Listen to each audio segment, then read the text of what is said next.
apprécié en particulier, c'est qu'il y a sur la centaine de personnes qui sont là, je pense que la majorité des personnes ont pu s'exprimer. Et ça, c'est extrêmement positif. Et surtout qu'il y a des représentants qui représentent un petit peu toutes les forces vives des pays concernés. Donc il y a des représentants de la société civile, il y a des représentants des parlementaires, il y a des représentants des agences gouvernementales d'aide au développement. Je ne m'attendais pas à autant de participants, surtout au niveau des parlementaires. Il y a énormément de parlementaires, et du continent américain, du continent africain, du continent asiatique un petit peu moins, et en Europe bien entendu.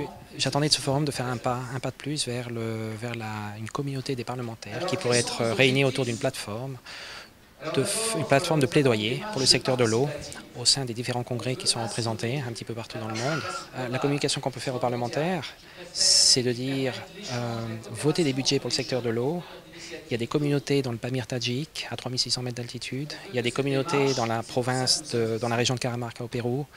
Il y a des communautés dans la province de Ngonzi au Burundi qui sont capables d'utiliser de façon transparente, de façon efficace et de façon durable ces budgets parce qu'elles ont été formées, parce qu'elles ont été entraînées. Depuis, pour certaines d'entre elles, depuis quelques années, pour d'autres plus récemment.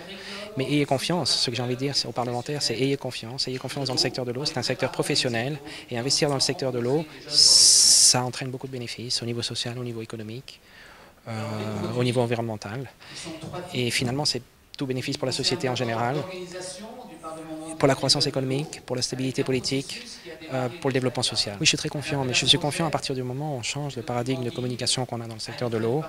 Il faut qu'on communique sur la façon dont on travaille, et je pense qu'on travaille de façon très efficace. On a entendu, il y a eu un rapport des Nations Unies qui a été publié il y a 1 an, qui dit qu'il reste encore 2,6 milliards de personnes qui n'ont pas accès à l'assainissement. Moi, ce que j'ai envie de dire, c'est une situation catastrophique, mais dans ces 10 dernières années, il y a quand même quelques centaines de millions de personnes qui ont gagné accès à l'assainissement, alors qu'on n'avait pas de gros budget. Donc avec des petits budgets, on a permis à 900 millions de personnes d'avoir accès à l'assainissement. Et ça, c'est très positif. Alors il faut continuer sur cette voie, à condition qu'on communique de façon professionnelle sur ce que nous faisons. Parce qu'on est passé d'un débat idéologique dans le secteur de l'eau, sur la problématique des tarifs, sur la problématique des partenariats publics-privés, à un débat beaucoup plus pragmatique. Et j'ai l'impression que le secteur privé, le secteur public, le secteur académique, les politiques commencent de plus en plus à s'intéresser à l'eau de façon pragmatique et ont envie de faire quelque chose avec ce secteur. Donc je suis très optimiste, oui.